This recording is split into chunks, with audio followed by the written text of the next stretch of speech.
네, 이렇게 오늘 경기도 화성의 1차 전지 제조업체에서 발생한 화재로 대규모 인명피해가 발생했습니다. 네, 이와 관련해서 전문가와 더 자세히 이야기 나눠보겠습니다. 박재성 숭실사이버대 소방방재학과 교수 나와 있습니다. 네, 어서 오십시오. 네, 안녕하십니까. 예.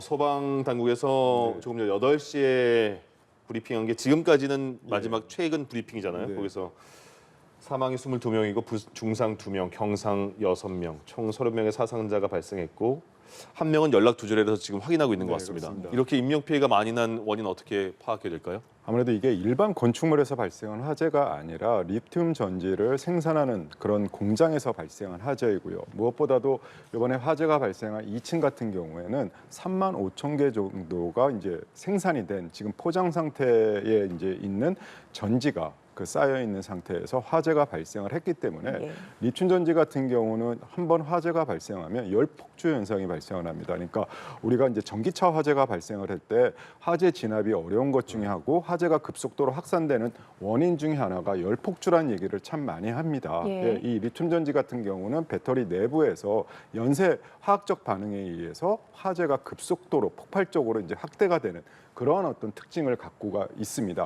더군다나 이번에 화재가 발생한 2층 같은 경우에는 계단이 2개가 있었습니다. 그중에 주로 직원들이 출입하는 계단 그 앞쪽에 쌓여있던 리튬 전지에서 화재가 발생을 했기 때문에 네. 평상시에는 그 계단이 직원들의 출입하는 계단이었겠지만 화재 시에는 피난 경로가 되는 계단이었음에도 불구하고 예. 거기가 차단이 됐고요. 그리고 지금까지 확인한 바로는 한 개의 계단이 조금 더 이렇게 사무실 안쪽에 있다 보니까 직원들이 피난하는 게 쉽지 않은 그런 상태다 보니까 대규모 인명 피해로 이어지지 않았나 이렇게 생각이 되고 있습니다. 예.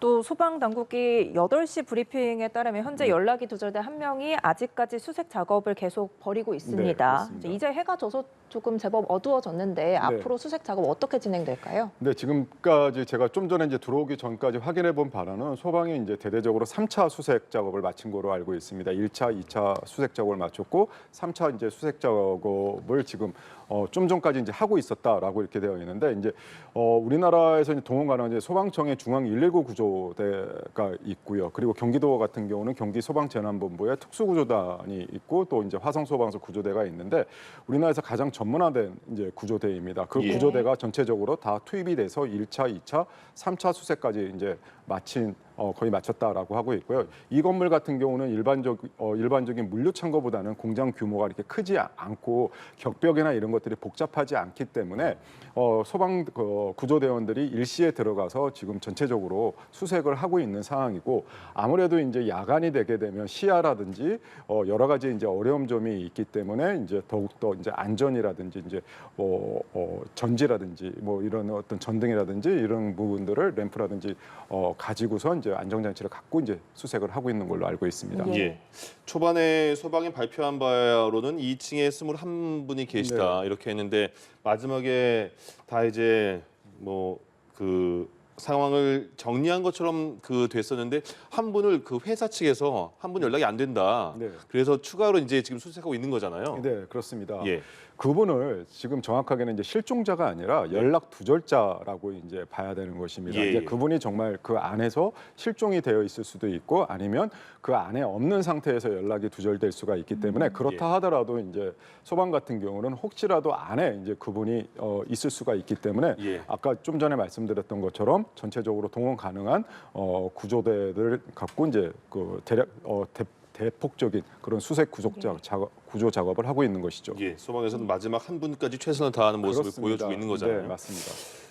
리튬 배터리 공장이라서 조금 전에 네. 피해가 되게 컸다 이렇게 말씀하셨는데 리튬 배터리라는 게 계속 들어보니까 지금은 진화는 거의 마무리된 거로 봐야 되는 건지 아니면 왜냐하면 리튬 배터리가 진화가 됐다고 하더라도 다시 또 폭발할 가능성이 있다 이런 얘기가 있더라고요. 예, 그러니까 리튬 배터리의 화재 진압이 어렵고 위험한 가장 특징이 일반적인 화재 같은 경우는 일차적으로 보통 초진이 되면 거의 화재를 진화했다라고 이제 볼 수 있는데 예. 리튬 배터리 같은 경우는 내부에 열이 남아 있으면 불이 꺼진 것 같다 하더라도 그 안에서 다시 화학적인 반응이 일어나면서 그게 다시 이제 재발화를 일으키는 경우들이 굉장히 많기 때문에 예. 이런 리튬 배터리 공장 같은 경우는 1차 초진을 했다 하더라도 현장에서 계속적인 모니터링을 하면서 거기에 대비한 준비를 하는 것이 중요합니다. 그래서 예. 아마도 지금도 소방에서도 그런 부분까지도 고려해서 현장에서 대비를 하고 있을 것입니다. 예, 그렇군요. 또 오늘 불이 난 공장이 리튬 1차 전지 만드는 곳이지 않겠습니까? 그렇습니다. 또 앞서 네. 말씀 주신 것처럼 리튬 배터리 완제품 3만 5천여 개가 보관 중이었던 것으로 파악이 됐는데 이 리튬 배터리에 불이 나면은 유독 가스가 또 발생한다 이런 말이 있거든요. 네, 그렇습니다. 이제 우리가 보통 이제 리튬 배터리는 2차 전지, 1차 전지로 이제 구분을 합니다. 이제 예. 2차 전지라고 하는 것은 우리가 보통 이제 전기차 같이 한번 충전을 하고 방전을 했다가 다시 충전을 해서 사용할 수 있는 거를 이제 2차 전지다라고 얘기를 하고 예. 1차 전지 같은 경우는 이제 일반적으로 우리가 쓰는 건전지 같이 한번 충전을 해서 방전이 되면 그것을 다시 사용하지 못하고 이제 버리게 되는 폐기하게 되는 것을 우리가 1차 전지다라고 하는데 네. 이번에 이제 화재가 발생한 이제 공장 같은 경우는 이제 1차 전지 리튬 1차 전지를 생산하는 것인데 여기 같은 경우는 지금까지 확인된 바로는 리튬 염화 티오닐 전지로 되어 있습니다. 리튬 염화 티오닐 특히 이제 염화 티오닐이라고 하는 것이 화재 시 연소가 되게 되면 유해가스를 이제 많이 유독가스를 이제 많이 발생하는데 특히 예. 이산화황이라든지 염화수소와 같은 유해가스를 이제 발생을 하는데 이제 얘가 연소가 되게 되면 이제 기화되면서 이제 공기 중으로 얘가 확산이 되는 그런 특징이 있습니다. 예. 그래서 제가 확인한 바로는 이제 환경부 같은 경우도 주변에 인근에 있는 주민들에게 이런 부분들에 대한 어떤 위험성이라든지 이런 것들에 대한 것들을 지금 계속 조심을 시키고 있다라고 이제 하고 있는 것을 알고 있습니다. 이제 그런 부분들이 굉장히 위험한 것이고 예. 또 유해가스를 많이 발생시키고 무엇보다 현장에서 활동하고 있는 소방대원들도 이런 부분들에 대해서 굉장히 주의를 하면서 소방 구조 활동을 하고 있습니다. 예. 예. 화재난 그 현장 화면을 제가 계속 보여드리고 있는데 네. 초반에 보니까 신고가 났을 때 연기가 굉장히 많이 나는데 네. 연기 색깔을 보니까 회색 연기가 네, 굉장히 네. 많이 났거든요. 네. 그리고 그 이후에 많이 전소가 되는 과정에서는 검정색 연기도 났고 네. 이 리튬 배터리 화재 같은 경우에는 다른 일반 화재와 비교해서 뭐 연기라든가 그런 것도 좀 그런 뭐 그 양이나 아까 말씀하신 그런 그 좋지 않은 그런 물질도 포함해서 좀 다를까요? 이제 보통 이제 우리가 일반적으로 일반 뭐 가연물이라든지 뭐 종이라든지 이제 목재라든지 이제 뭐 예를 들면 플라스틱 같은 경우는 초반부터 굉장히 뭐 짙은 흑색의 이제 연기를 발생시키는데 예. 리튬 배터리 같은 경우는 초기에 이제 발화가 되면서 연기가 날 때는 보통 흰색이나 회색 정도의 연기가 발생을 하면서 걔가 급속도로 이제 그 화학적인 연쇄 반응을 이루면서 이제 폭발적으로 화재를 일으키면서 주변에 있는 이제 가연물과 예를 들게 되면 이제 포장지라든지 이런 것들을 이제 같이 연소시키면서 굉장히 짙은 농연의 연기를 이제 발생시키게 되는 것이 이제 예. 특징입니다. 네. 예. 그러니까 그 이번에 2층이 배터리를 포장하는 곳이라고 하잖아요. 네. 그래서 배터리가 아직 포장이 덜 된 상태에서 또 터지면서 옆에 연쇄적으로 터지고 네. 포장재에도 많이 그럼 그 불이 옮겨 붙어서 더 피해가 났겠네요. 그렇죠. 아무래도 이제 그 포장을 하면서 이제 포장지 자체가 이제 또 하나의 이제 가연물, 연소물이 됐기 때문에 네. 그 부분들이 이제 화재를 조금 더 키울 수 있는 측면이 있지만 예. 그렇다 하더라도 이제 리튬 배터리 화재는 그 자체가 워낙 그 연쇄 폭발적인 그 열폭주 현상을 일으키고 화재를 키우기 때문에 예. 그 부분에 뭐 포장재에 의한 뭐 화재가 좀 더 뭐 가혹해졌다, 화재가 더 컸다라고 한 부분은 굉장히 미약한 부분인 것으로 보고 있습니다. 그럼 이번에 그 이 배터리가 그 어떤 종류 뭐 크기나 그런 게 확인이 됐나요? 뭐 지금까지 뭐 제가 확인해 보려는 이제 원통형의 뭐 크기가 뭐 가로가 한 3cm, 세로가 한 4.5cm 정도 되는 굉장히 작은 거군요. 예. 그게 한 3만 5천 개 정도가 쌓여 있었다라고 예. 하는데 현장에서 이게 뭐 수평적으로 이렇게 있던 것이 아니라 이렇게 이제 그 우리가 이제 팔레트식으로 해가지고 예. 이렇게 위쪽으로 이렇게 쌓여 있다 보니까 걔네들이 이제 수직적으로 굉장히 그 빠른 속도로 이제 그 연쇄 폭발 현상을 일으켰던 것이고 예. 앞서 말씀드렸던 것이 그게 더 불행하게도 계단 근처, 그게 피난 경로가 돼야 되는 계단 근처에서 그런 현상이 발생을 했기 때문에 피난조차가 화재 초기서부터 굉장히 어려워서 대규모 인명 피해로 이어지지 않았나 이렇게 판단이 되고 있습니다. 목격자 말을 들어보면 하나에서 배터리 네. 하나에서 불이 났다고 했는데 그게 정말 순식간에 퍼지는군요. 그렇습니다. 그렇기 때문에 리튬 배터리에서 우리가 예를 들어 가지고 뭐 이렇게 퀵보드라든지 이렇게 리튬 배터리를 사용하는 우리 주변에 있는 그런 굉장히 많은 전자제품이 있습니다.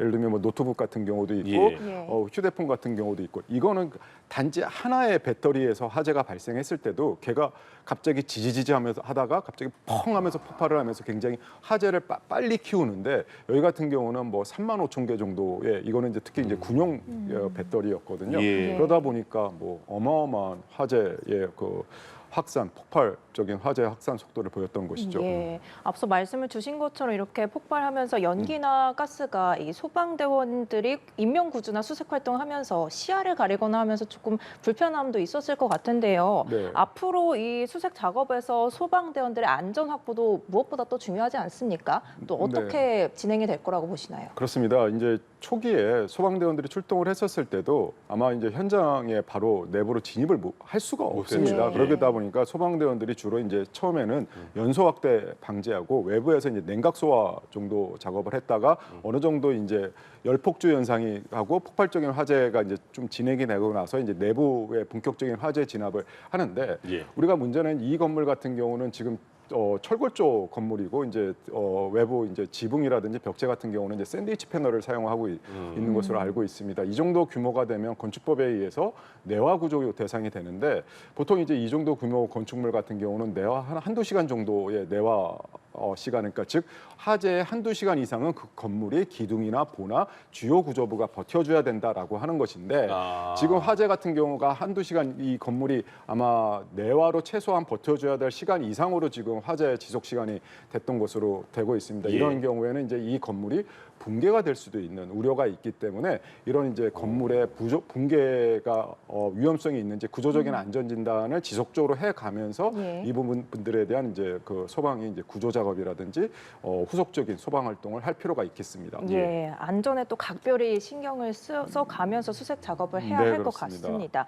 또 이거를 좀 짚어보고 싶은데 리튬 배터리가 사실 금속 물질이라서 네. 물로 진화를 할 수가 없다고 해요. 네. 그런데 이번 상황에서는 이 1차 전지에 리튬이 아주 극소량만 포함이 되어 있어서 물로 작업을 했다 이렇게 밝혔습니다. 네. 추후에라도 또 혹시라도 폭발할 가능성이 있지 않을까요? 이게 참 어려운 부분입니다. 네. 우리가 이제 보통 2차 전지 아까 이제 말씀드려서 전기차나 예. 이런 데보다 1차 전지가 좀 더 화재에는 덜 위험한 것으로 이렇게 되어 있는데 여하튼 간에 1차 전지도 이제 뭐 리튬이 들어가다 보니까 앞서 말씀드렸던 것처럼 화학적인 연쇄 반응에 의한 열폭주 현상 그게 이제 화재를 굉장히 키우는 그런 부분인데 예. 아무래도 리튬이 물을 닿게 되면은 수소를 발생을 시킵니다. 예. 수소가 발생을 하면 걔가 이제 또한 폭발을 일으키는데 그러면 이 리튬 배터리 화재 시에 물을 사용하면 안 되느냐라고 하는 것인데 보통 이제 우리가 이제 금속 화재를 D급 화재다라고 얘기를 하는데 금속 화재의 이제 효과적인 소화약제 같은 경우는 뭐 팽창 질석이다, 마른 모래가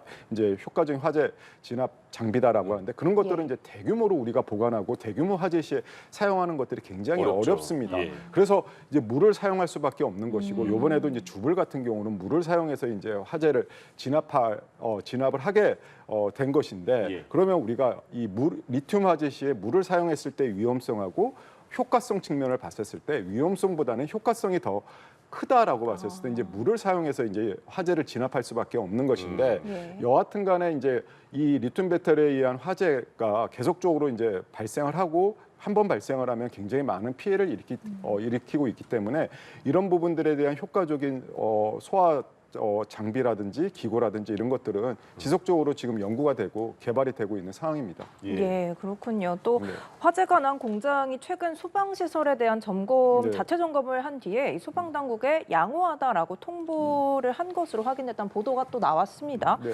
이렇게 소방 시설이 양호한 상태로 있었음에도 피해가 컸던 이유가 있었을 텐데요. 그러니까 이 건물 규모를 봤었을 때 어떤 소방 시설이 이제 보통 우리 소방 시설 같은 경우는 이제 용도나 건물 규모, 이제 건물 규모라고 하는 것은 바닥 면적이나 층수에 따라서 설치해야 되는 소방 시설이 이제 결정이 되는데 이 건물 같은 경우는 굉장히 뭐 규모 자체가 큰 공장이 아니다 보니까 아마 설치되는 소방 시설이 조금 뭐 일반적으로 큰 건물에 비해서는 좀 제한이 됐을 수가 있어요. 그래서 지금도 소방 스프링클러가 설치가 됐는지 어떻는지도 아직까지 명확하게 확인이 되지 않았는데 물론 이제 그 소방법 건축법에 의하면 공장과 같이 이제 좀 특수한 가연물이 있는 건물 같은 경우는 조금 작은 규모에도 이 소방 시설을 설치토록은 이제 하고 있는데 아무래도 이 건물 같은 경우는 작은 그렇게 아주 큰 공장 건물은 아니다 보니까 종합 정밀 점검 대상이었는지 아니었는지도 불분명하고 그러다 보니까 이제 자체 점검 대상은 됐을 거예요. 자체 점검이라고 하는 것은 그 안에 있는 이제 그 소방 관리자들이 점검을 해서 이제 소방서에 이제 보고하는 형태다 보니까 굉장히 제한되고 뭐 예를 들면 감지기라든지 경보벨이라든지 그런 제한적인 뭐 아주 소방 설비에 대한 자체 점검만 했고 아무래도 그 설비가 양호하게 작동을 했다 하더라도 이런 어떤 리튬 배터리 화재 같은 경우에서 효과적으로 화재를 제어하고 막는 데는 분명한 한계가 있었을 겁니다. 그래서 우리가 그런 부분들에 대한 고민을 이번 화재를 통해서 조금 더 해가면서 개선, 뭐 법규적인 부분에서의 개선을 할 필요는 없는가라고 하는 것도 이번 화재를 통해서 한번 고민을 해볼 필요가 있겠습니다. 교수님 말씀 듣고 궁금한 점이 그 스프링클러가 있는지 없는지 모르겠지만 아직 확인이 안 됐지만 만약에 스프링클러가 있다고 하더라도 리튬 배터리 화재에는 스프링클러가 효과적으로 수행을 했을 것인가 아니면 이런 배터리 공장 같은 곳에서는 스프링클러 대신 또 다른 뭐 약품으로 먼저 초기 진화할 수 있는 그런 시설이 있어야 되는 것인가 어떻게 해야 됩니까?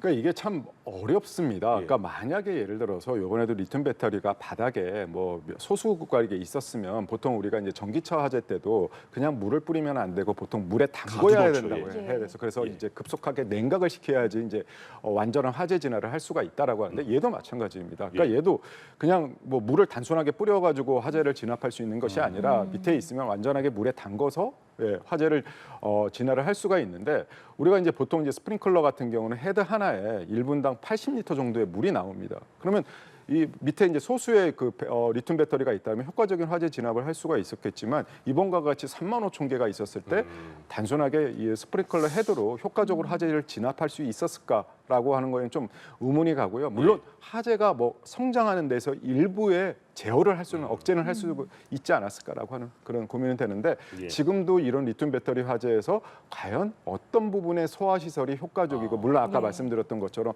팽창 질석이나 마른 모래나 일부 이런 그 금속 화재용 소화기에 들어가 있는 소화기가 이제 효과적인 것이라고 하는 것은 되어 있지만 이런 부분들이 이런 대규모 배터리 공장 화재에서 효과성에는 분명히 한계가 있기 때문에 이런 부분들에 대한 것들이 계속적으로 좀 연구 개발이 돼야 될 필요가 있습니다. 스프링클러까지 말씀을 해주셨는데 또 이번에 화재가 발생한 공장처럼 이렇게 화학 물질을 취급하는 공장은 아무래도 일단 화재나 폭발이 발생하면 정말 대형 사고로 이번처럼 이어지는 것이 다반사인 것 같습니다. 철저한 대비가 필요할 것 같은데 어떻게 대비를 해야 할지 좋을까요?